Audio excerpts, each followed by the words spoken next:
Entry and Joe, it was hard work for Arsenal out there today, but Mikel Arteta may have found the answer up front. It was cold up in the gantry as well. I hope you enjoyed the lovely warm studio. Lovely, thank you, Joe. You had a nice cup of tea. Yeah, lovely. No, listen, it was hard fought. It really was.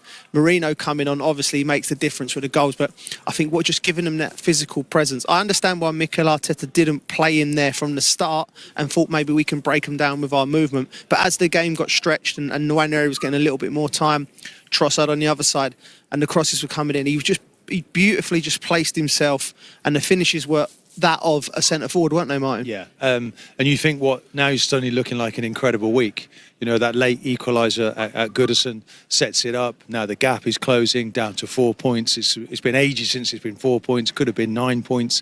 So all in all, what looked like it started as a bad week, Havertz getting injured, is now looking like it's turning around. But, you know, they've done an amazing job. The manager talked about finding solutions. That was inspired. Put a fullback on to play as an inverted striker, so to speak. Then he'd be called a genius if it was Pep. But now, look, is he a genius? I mean, he's picked out a player off the bench. He was told, look, you're going to be a centre forward. He looked shocked, actually. We were discussing it back. Just this morning, someone said, you're going to come on. And, you know, he scored 2 really important goals. Inspired a bit by Marouane Fellaini, do you think?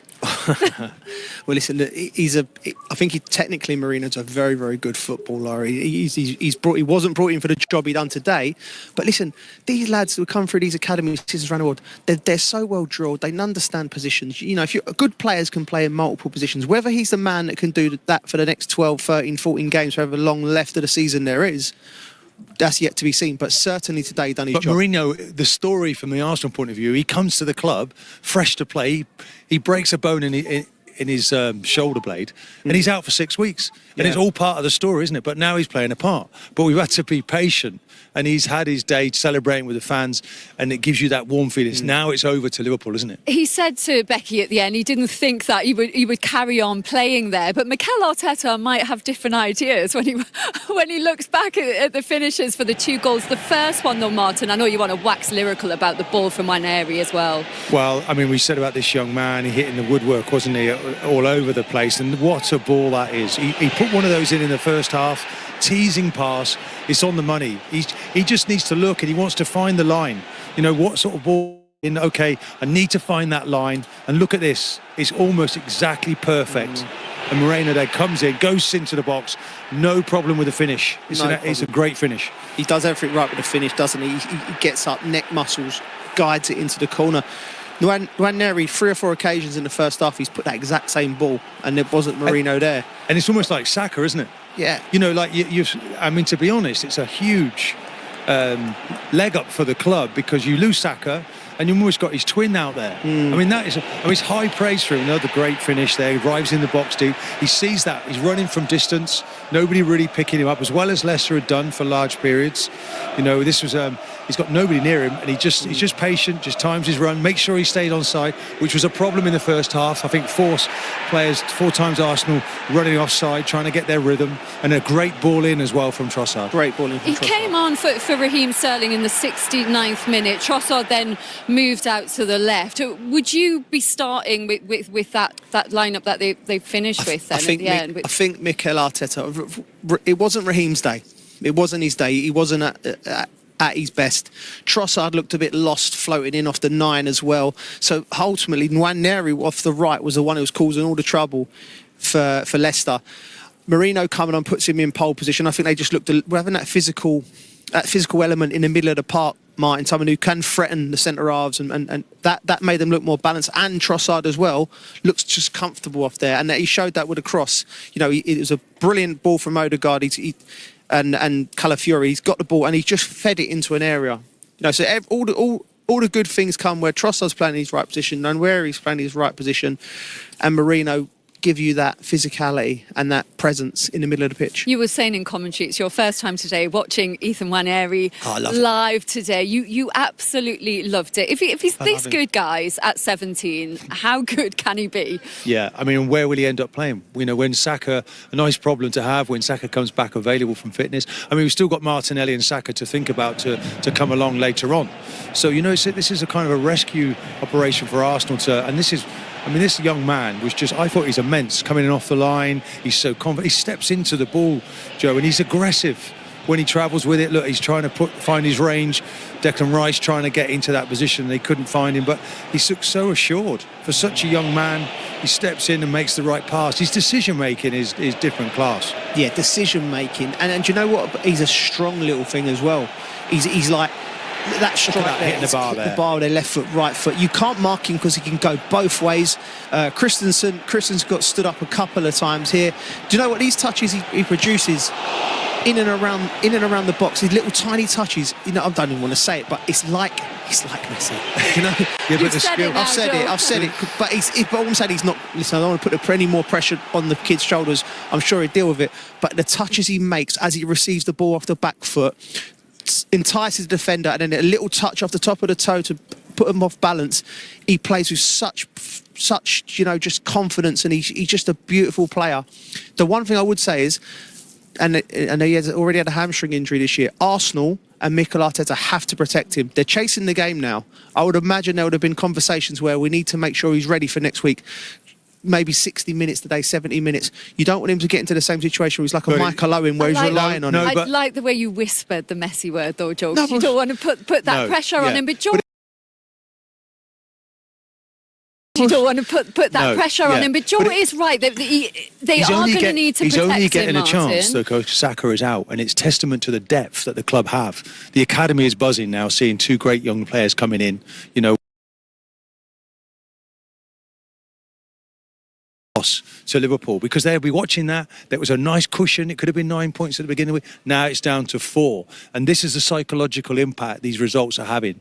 You know, it was raining, it was cold, it was looking a dreary day for Arsenal, and somehow they found 2 goals from nowhere, and now we're saying it's a different situation at the end of the day.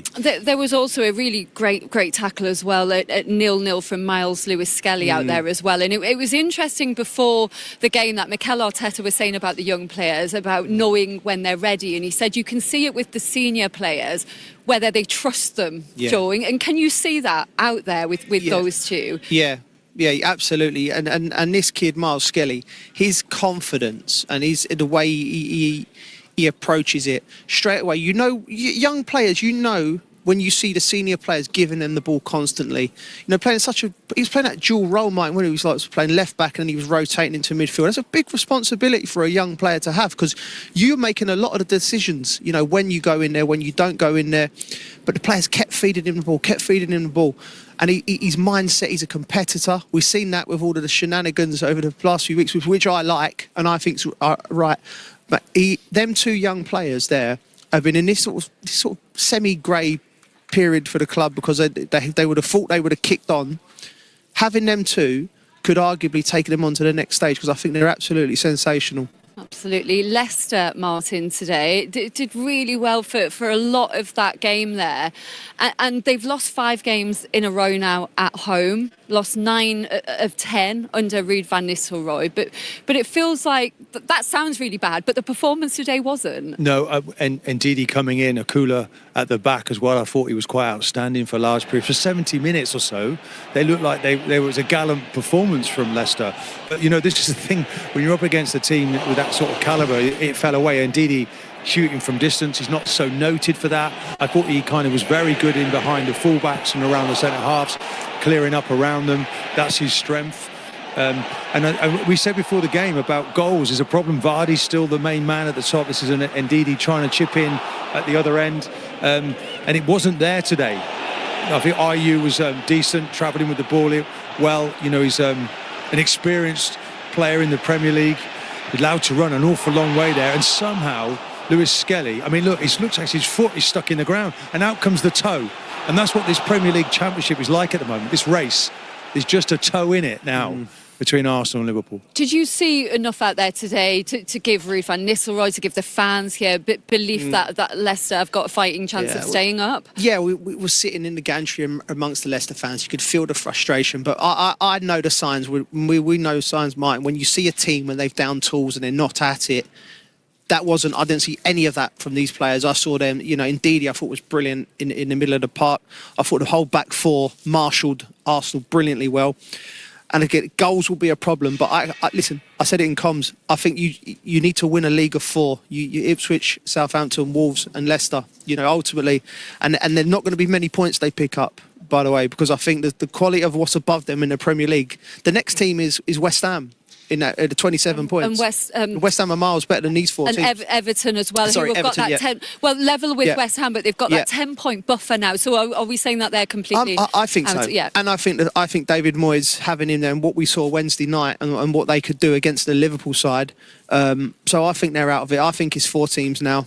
And I think I've seen enough from Leicester to know that they're still being there fighting. They'll have a great chance to stay up. Still just 1 clean sheet all season, though, Martin, and 55 goals now conceded. Yeah. Can you stay up with defensive numbers like that? Well, it's going to be difficult. I genuinely do see a manager that's calm. I was impressed by the manager. He's not panicking. They passed the ball much better, but their approach play was good, but not enough in the final third. That's where they need to improve, and that's where he's not. I asked him before the game, where are you going to spend your time on the training pitch? I know where it is next week. It's going to be in the final third, because that determines whether they stay up or not. Okay, they look stronger at the back. A couple of personnel changes. It might still not be enough, but I saw enough of it improve. Ndidi coming in is a real fillip for their team. Yeah, absolutely. He did well today, didn't he? We're going to have a lot more reaction to this game coming up, but also there is Premiership Cup rugby this afternoon as well. It's an all-London affair between Quins and Saracens, and Craig Doyle